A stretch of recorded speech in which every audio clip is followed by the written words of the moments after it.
어르신들, 오늘 들려드릴 이야기는 한 가난한 노총각 선비가 부잣집 청상과부 고명딸을 보쌈하려 했다가 잘못 짚어 그 집 여종을 데려온 데서 비롯된 사연입니다. 가난한 선비가 한밤중 달빛 아래에서 저지른 어리석은 선택이 뜻밖에도 인생을 바꾸는 복이 되었으니 끝까지 들어보시면 하늘의 이치가 얼마나 기묘한지 놀라실 것입니다. 자, 시작합니다. 양주목 변두리 좁다란 흙길 끝에 초라한 기와집 한 채가 서 있었다. 지붕은 비에 젖어 검게 그을렸고 마당엔 잡초가 무성했다. 그곳에 28살의 선비 김아진이 홀로 살고 있었다. 또 떨어졌군. 하진은 손에 든 방목을 구겨서 마당에 던졌다. 네 번째 과거 낙방. 이제 마을 사람들의 시선이 어떨지 뻔했다. 저 노총각 선비 언제까지 글공부만 하고 살려나? 집안에 쌀 한 톨 없으면서 장가도 못 가고. 귓가를 맴도는 뒷말들이 하진의 가슴을 후벼 팠다. 부모를 일찍 여인 후 홀로 지낸 지 벌써 10년. 가세는 기울어 밭과 노는 모두 팔렸고 남은 것은 이 초라한 집뿐이었다. 그날도 하진은 물로 허기를 달래며 책상에 앉았다. 하지만 글자가 눈에 들어올 리 없었다. 거울을 보니 볼이 홀쭉해지고 눈이 퀭했다. 하늘은 어찌 이리도 무심하신가. 그때 달이 유난히 밝은 밤이었다. 하진이 우물가 평상에 앉아 한숨을 쉬고 있을 때 대문을 두드리는 소리가 울렸다. 쿵! 문을 열자 허름한 승복을 입은 늙은 승려가 서 있었다. 낡은 옷은 헤어져 있었지만 눈빛만은 맑고 신비로웠다. 지주 한 그릇 주시오. 하진은 망설였다. 집안의 쌀이라곤 겨우 한 줌뿐이었다. 하지만 선비의 도리상 굶주린 이를 그냥 보낼 수 없었다. 잠시만 기다리십시오. 정성껏 밥을 지어 내온 하진. 승려는 조용히 밥을 받아 먹었다. 마치 오래 굶주린 듯했으나 자세는 흐트러지지 않았다. 밥을 다 먹은 승려가 하진을 뚫어지게 바라봤다. 선비여, 아직 혼례를 치르지 못했구나. 하진이 놀란 눈으로 승려를 보며 고개를 끄덕였다. 승려가 달빛이 비치는 하늘을 가리켰다. 잘 들어라. 잘못 짚은 인연이 내 천복이 되리라. 달빛이 내 짐이 되리라. 달빛이 짐이라니 무슨 뜻입니까? 하진이 더 묻기도 전에 승려는 벌떡 일어나 대문 밖으로 걸어 나갔다. 신기하게도 그 모습은 금세 어둠 속에 사라졌다. 하진은 한동안 멍하니 서 있었다가 다시 달을 올려다보았다. 잘못 짚은 인연이 천복. 도대체 무슨 뜻일까? 그날 밤 하진은 좀처럼 잠들지 못했다. 승려의 맑은 눈빛과 신비한 예언이 계속 떠올랐다. 며칠 후 하진은 승려의 말이 궁금해 장터로 나갔다. 혹시 사람들 사이에서 실마리를 찾을 수 있을까 했다. 아침 햇살 속 장터는 이미 활기로 가득했다. 막 담근장, 오늘이 제일 맛있소. 남쪽에서 온 넷주 한 봉지에 누님. 하진이 주머니를 움켜쥐며 걷고 있을 때 장작 짐을 푸는 사내들의 대화가 귀에 들어왔다. 그거 들었나? 강 좌수대 큰아씨가 친정으로 돌아왔다더군. 홍련 아씨 말이오? 왜? 사내를 잃었다네. 24세 나이에 과부가 된 거지. 하진의 걸음이 멈췄다. 허나 좌수의 딸 아닌가? 재혼 못할 리가 있나? 벌써 혼처를 본다던데 한성의 높은 벼슬가라 하더라. 상처한 고위 벼슬가의 후처 자리라지. 좌수가 기회를 놓칠 리 없지. 하진의 등줄기에 식은 땀이 흘렀다. 부처. 상처한 고위 벼슬가. 그 아씨 미모가 남달랐다지. 달빛이 흐르는 듯 했다더군. 달빛. 하진의 심장이 뛰었다.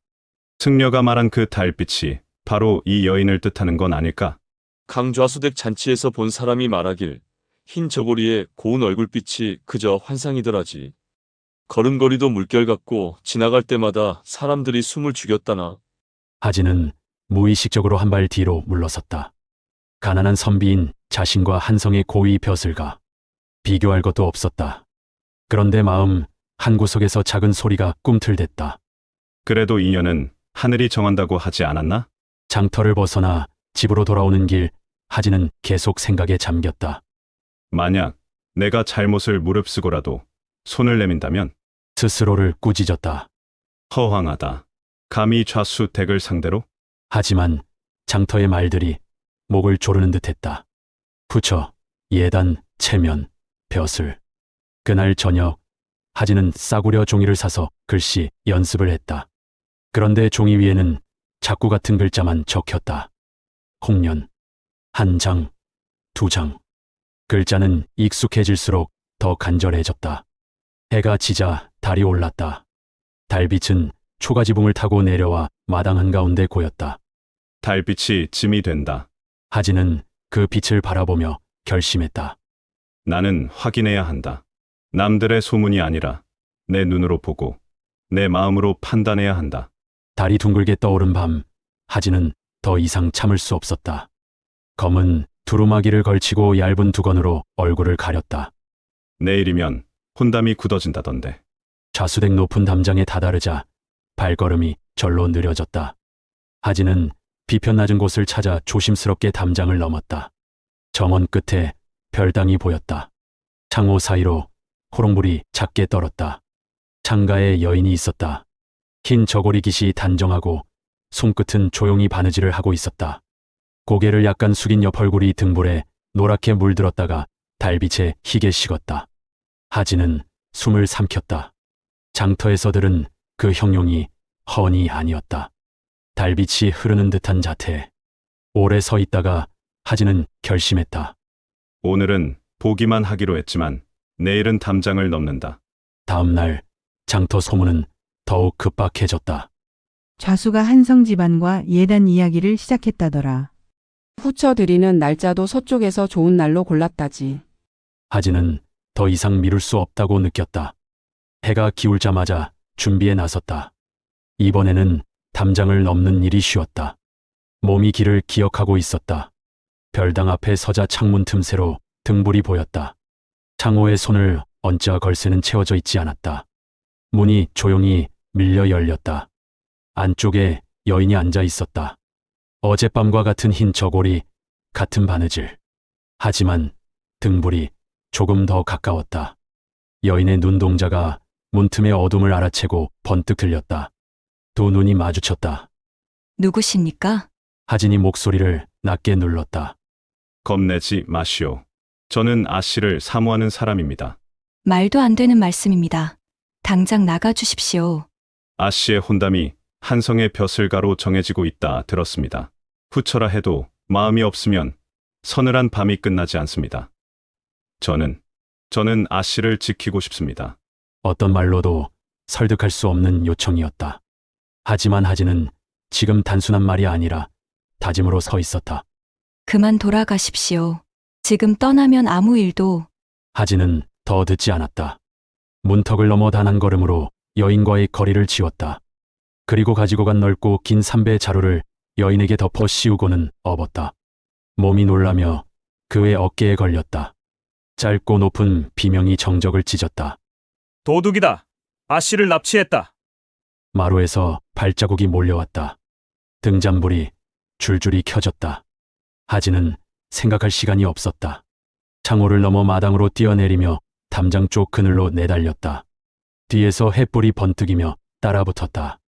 납치범을 잡아라. 열린 쪽문을 지나 깊은 숲에 닿았을 때 하진은 마침내 멈춰 섰다. 여인을 조심스럽게 내려놓으며 떨리는 숨을 골았다. 이제 안전합니다. 여인이 그를 마주보았다. 달빛이 얼굴을 비추는 순간 하진은 이상한 찜찜함을 느꼈다. 어젯밤 본 옆 얼굴과 뭔가 달랐다. 혹시 성함이? 여인이 낮게 대답했다. 저는 강좌수댁 여종 운심입니다. 그 말이 떨어지는 순간 하진의 무릎에서 힘이 빠졌다. 차가운 흙이 손바닥에 달라붙었다. 홍련 아씨가 아니십니까? 아니옵니다. 운심입니다. 한순간 모든 것이 명료해졌다. 어젯밤 담장 너머에서 본 장면과 오늘 등불 아래의 얼굴이 뒤섞였고 두려움과 서두름이 판단을 가렸던 것이다. 멀리서 횃불이 밀려왔다. 고함 소리가 바람을 타고 다가왔다. 여기다. 숲을 뒤져라. 운심이 먼저 입을 열었다. 지금 돌아가면 선비님만 잡히는 게 아닙니다. 저는 여종입니다. 오늘 밤 일은 이미 온 집안에 퍼졌습니다. 하진이 낮게 말했다. 모든 잘못은 제가 짊어지겠습니다. 그 말이 끝나기도 전에 운심이 달을 보며 천천히 말했다. 며칠 전 우리 집에 한 노승이 오셨습니다. 그분이 제게 말하셨지요. 잘못 짚은 인연이 천복이 되리라. 달빛이 내 짐이 되리라. 하진이 눈을 크게 떴다. 그 말은 나도 들었습니다. 두 사람은 서로를 보았다. 도망칠 길은 없었지만 이상하게도 공포만은 아니었다. 어쩌면 이 만남이 하늘이 밀어놓은 문일지도 모른다는 생각이 들었다. 운심이 손을 내밀었다. 피할 수 없다면 눈을 뜨고 맞읍시다. 어디로 흐르는지 끝까지 봅시다. 하진은 그 손을 잡았다. 손이 작고 따뜻했다. 달빛이 두 사람의 손등을 환하게 적셨다. 포졸들이 나무 사이로 들어왔다. 칼집이 나뭇가지에 부딪혀 쇳소리를 냈다. 도망치지 않겠습니다. 이 일의 책임은 하진에게 있습니다. 포졸이 포승줄을 던졌다. 두 손을 묶는 밧줄이 살을 파고들었다. 좌수댁 여인을 납치한 자를 붙들었다. 하진이 고개를 들었다. 이 여인은 좌수댁의 여종이요. 오늘 밤 일은 내 착각에서 비롯되었소. 나를 처벌하되 이 여인을 함부로 대하지 마시오. 운심이 옆걸음으로 하진에게 말했다. 미안하다 하지 마세요. 이미 벌어진 일입니다. 다만 눈을 감지 마세요. 하늘이 무엇을 보여주려 했는지 알게 될 겁니다. 관아작은 옥사의 밤은 길고 차가웠다. 하진은 포승줄에 묶인 채 바닥에 앉아 있었고 그 옆에는 운심이 다소곳이 앉아 있었다. 새벽 북이 울리자 포졸들이 두 사람을 마당으로 끌어냈다. 대청 위에는 원님이 앉아 있었다. 김하진, 예, 내 죄를 아느냐? 하진이 고개를 들었다. 좌수댁 별당에 침입하여 여인을 업고 달아난 죄, 저의 잘못입니다. 그러나 악의는 없었습니다. 홍련 아씨로 착각한 어리석음에서 비롯된 일입니다. 마당이 술렁였다. 원님이 운심을 바라보았다. 운심이라 했는가? 정령 여종이 맞느냐? 운심이 잠시 숨을 고르고 대답했다. 사람들은 저를 여종이라 불렀습니다. 그러나 제게는 제 뿌리가 무엇인지 알 수 없는 세월이 있었습니다. 그때 마당 대문에서 늙은 하녀가 뛰어들어왔다. 손에는 낡은 보자기가 들려 있었다. 원님, 잠시만 기다려 주십시오. 포졸이 막으려 하자 원님이 손을 들어 제지했다. 저는 강좌수댁에서 평생을 살던 큰어멈 수양입니다. 이 보자기를 드리려고 왔습니다. 보자기 안에는 오래된 편지 한 장이 들어 있었다. 누렇게 빛바랜 종이에 먹이 번진 흔적이 남아 있었다. 이것은 운심아 씨의 어머니께서 돌아가시기 전 저에게 맡기신 편지입니다. 언제라도 운심이 억울한 일을 겪으면 내어 보이라 하셨습니다. 좌수의 얼굴이 하얗게 질렸다. 거짓이다. 저 늙은 것이 헛소리를. 하지만 원님은 편지를 받아 서리에게 읽게 했다. 나는 강씨 집안의 본처로 들어왔으나 아들을 낳지 못했다는 이유로 내쫓김을 당하였다. 새 여인이 본처로 들어오자 나는 어린 딸 운심을 품에 안고 행랑채로 밀려났다. 갈 곳 없는 몸이었기에 좌수도 끝내 내쫓지는 못했으나 정실이던 나의 이름은 지워졌다. 나의 딸 운심은 분명 정녀로 태어났으나 새로 온 본처의 반대와 좌수의 침묵 속에 여종으로 기록되었다. 언젠가 진실이 밝혀지기를 바랄 뿐이다. 마당이 웅성거렸다. 운심이가 정녀였다고? 그럼 여종이 아니라는 말인가? 좌수가 얼굴이 새파랗게 질리며 소리쳤다. 이 편지가 무슨 증거냐? 원님이 엄한 눈길로 좌수를 내려다보았다. 강좌수, 정녀를 여종으로 삼은 것은 중죄다. 운심의 눈시울이 붉어졌다. 지금껏 여종으로 불리며 살았던 세월이 떠올랐다. 하진이 발을 내디뎠다. 원님, 제가 오늘 밤 이 여인을 업고 달아난 것이 잘못인 줄 압니다. 그러나 이제는 알았습니다. 그 잘못이 아니었다면 이 진실이 드러나지 못했을 것입니다. 원님이 깊은 숨을 내쉬었다. 좌수, 딸을 여종으로 떨어뜨려 체면을 지켰을지 모르나 하늘과 법은 속일 수 없다. 3일 뒤 다시 신문을 열어 판결하겠다. 운심이 하진을 바라보았다. 선비님, 스님이 말하셨지요. 잘못 짚은 인연이 천복이 될 거라고. 어머니의 진실이 드러난 것도 그 잘못 덕분일지 모릅니다. 3일 후 양주목 관아 마당은 인산이네였다. 좌수댁 사건이 온 고을에 퍼져 남녀노소가 몰려들었다. 좌수가 제 딸을 여종으로 삼았다지?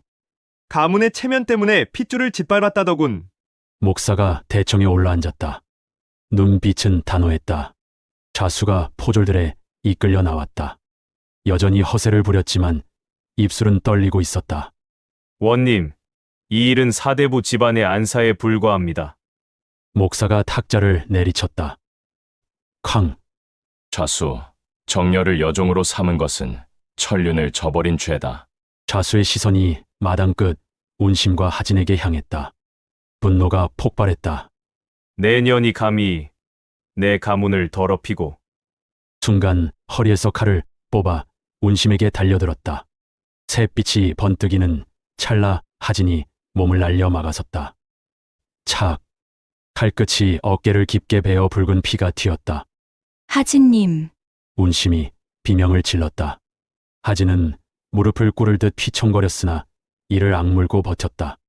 좌수님, 비록 잘못으로 시작했으나 이제 이 여인은 내가 지켜야 할 사람이오. 포졸들이 달려들어 좌수를 제압했다. 목사가 벌떡 일어나 호통쳤다. 강좌수, 관아 마당에서 칼을 뽑다니 대역죄다. 그때 마당 한쪽에서 가마 한 채가 조용히 들어왔다. 안에서 홍련이 내렸다.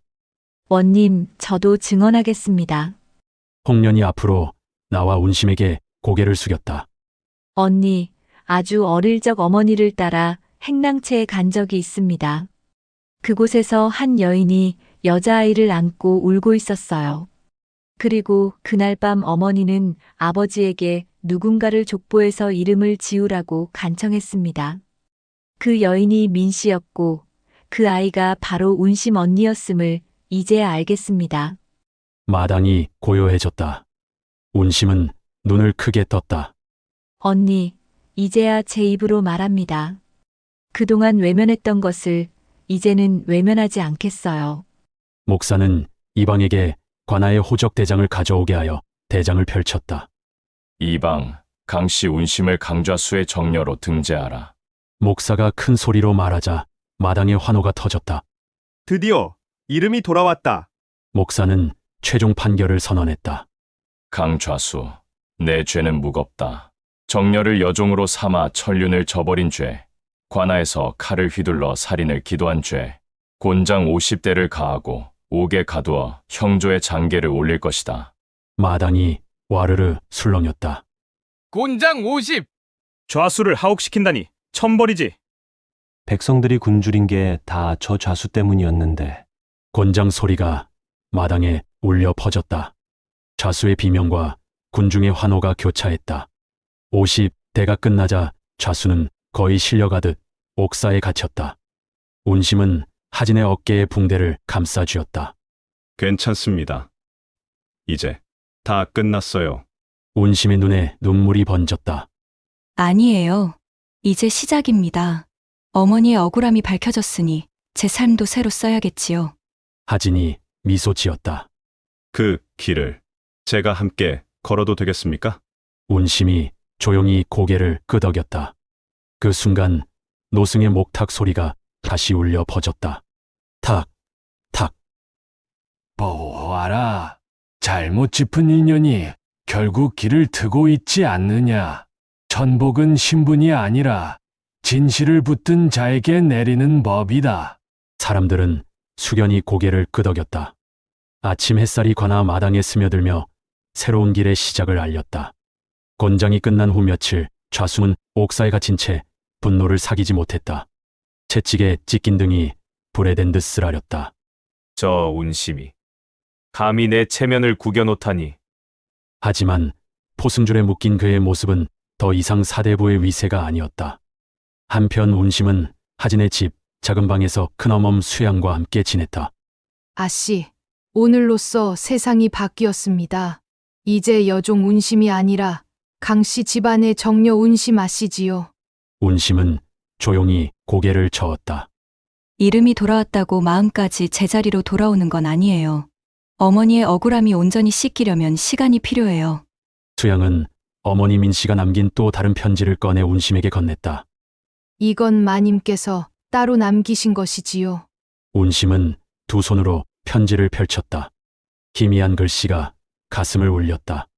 운심아, 내가 이 글을 읽는다면 진실이 드러났다는 뜻이겠구나. 원망하지 말거라. 설사 신분을 되찾지 못해도 너는 너의 품위를 잃지 말거라.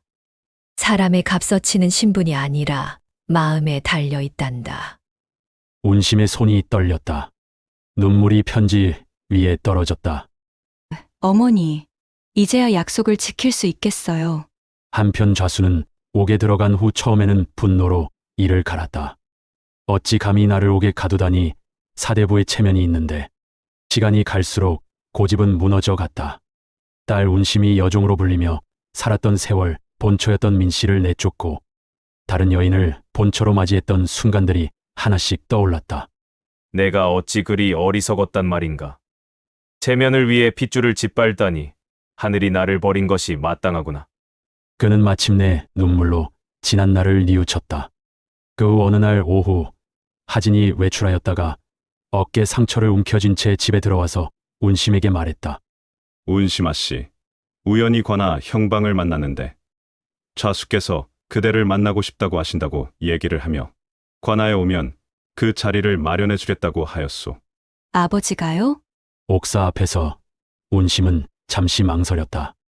옥사 너머로 초췌해진 아버지의 모습이 보였다. 어서 오너라. 좌수의 목소리는 전과 달리 낮고 쉰 듯했다. 운심아, 이제야 알겠다. 좌수가 무릎을 꿇고 앉았다. 내 어미를 내쫓고 너를 여종으로 만든 것이 내 평생의 죄다. 체면만 생각하고 핏줄을 외면했구나. 아비라 부르지 않아도 좋다. 다만 오늘 내 잘못을 용서해다오. 운심은 잠시 눈을 감았다가 아버지 앞에 다가가 손을 잡았다. 아버지, 지난 세월의 고통은 사라지지 않습니다.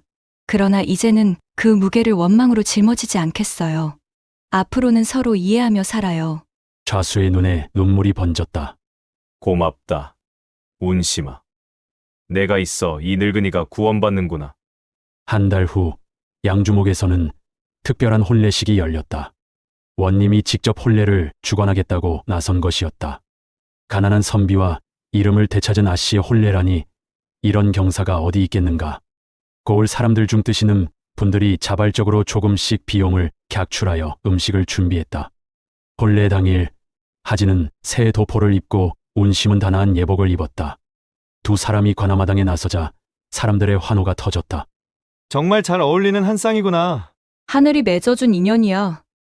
그런데 혼례식 도중 예상치 못한 일이 벌어졌다. 옥사에서 좌수가 포졸들의 인도로 끌려 나온 것이다. 잠시만 기다려 주시오. 좌수는 사람들 앞에서 무릎을 꿇고 절을 올렸다. 운심아, 사위. 이 늙은이가 축복을 전하고 싶구나. 비록 감옥에 갇힌 몸이지만 너 이 앞날을 위해 이것만은 주고 싶다. 좌수가 품에서 약간 큰 주머니를 꺼냈다. 안에는 오래된 금비녀와 옷반지 그리고 묵직한 돈꾸러미가 들어있었다. 이것은 내 친어머니 민씨의 혼례 때 물건과 내가 너희에게 주는 작은 성의이니라. 그 물건은 그동안 간직하고 있었는데 이제 너에게 돌려주마. 운심의 눈에서 눈물이 쏟아졌다. 어머니의 흔적을 되찾은 순간이었다. 아버지. 이제 진정한 딸로 살아라. 그리고 사위, 내 딸을 잘 부탁하네. 하진이 깊이 절했다. 예 장인어른 명심하겠습니다. 부디 몸 조심하십시오. 혼례 후 1년이 지났다. 하진은 여전히 과거 준비에 매진했고 운심은 바느질과 누에치기로 생계를 도왔다. 어느 날 하진이 5번째 과거 시험에서 또 떨어져 돌아왔다. 또 낙방이요. 하진의 얼굴은 절망에 잠겨 있었다. 이번에야말로 급제할 줄 알았는데 현실은 냉혹했다. 여보, 괜찮아요. 하늘에 때가 있는 거예요. 운심이 위로했지만 마음 한편으로는 걱정이 앞섰다. 그때 뜻밖의 소식이 들려왔다. 형조에서 좌수의 최종 판결이 내려진 것이다. 장인 어른께서는 나이와 참회를 고려해 옥고 1년형으로 감형되었다고 하오. 하진이 소식을 전하자 운심은 복잡한 표정을 지었다. 아버지께서 집으로 돌아오신다는 말씀이군요. 며칠 후 좌수가 집으로 돌아왔다. 감옥 생활로 더욱 초췌해진 모습이었지만 눈빛만큼은 전과 달리 온화했다. 운심아, 사위, 이 늙은이가 다시 집으로 돌아왔구나. 아버지, 몸은 괜찮으세요? 걱정 마라. 이제는 과거의 잘못을 속죄하며 살 것이다. 그리고 사위가 대과를 준비하는 동안 우리 집 별채에 들어와 살 거라. 그리하여 하진 부부는 좌수댁에 들어가 살기로 하여 집을 이사하였다. 이듬해 하진은 드디어 대과의 급제에 양주목 경계 쪽 작은 고을 적성현 종육품 현령으로 제수되었다. 청렴한 정사로 백성들의 사랑을 받았고 운심은 현령 부인으로 가난한 이들을 도왔다. 집안은 웃음과 화목으로 가득했고 마을 사람들은 두 사람을 두고 말했다. 잘못 짚은 인연이라더니 가장 잘 짚은 인연이 되었구나. 어느 보름날 밤 하진과 운심은 마당에서 달빛을 바라보고 있었다. 좌수가 웃으며 두 사람을 지켜보는 모습이 평화로웠다. 그때 어디선가 익숙한 목탁 소리가 울려왔다. 탁, 탁, 탁. 노승이 달빛 속에 서 있었다. 그 얼굴은 예전과 다름없이 자비로웠다. 보아라. 잘못 짚은 인연이 결국 천복이 되었지 않느냐. 하진과 운심이 함께 절했다. 스님, 이제야 그 말씀을 온전히 이해했습니다. 신분이 아니라 마음이 운명을 정한다는 것을 깨달았습니다. 노승은 미소 지으며 목탁을 두드렸다. 사람은 누구나 잘못을 짚는다. 그러나 그 잘못을 진실로 돌려 세우는 이에게 복이 깃든다. 그대들의 삶이 곧 증거로다. 말을 마친 노승의 모습은 달빛 속으로 스며들듯 사라졌다. 세월이 흐른 뒤에도 하진과 운심의 집에는 언제나 웃음이 끊이지 않았다. 삼남 일녀를 두고 화목하게 살았으며 좌수는 손주들과 함께 웃으며 여생을 마무리했다. 집 대청에는 언제나 같은 글귀가 걸려 있었다. 운명은 신분이 아니라 마음이 정한다. 이상으로 마칩니다. 구독과 좋아요로 응원해 주시고 여러분의 감상을 댓글로 들려주세요. 모든 분들께 큰 복이 찾아갈 것입니다.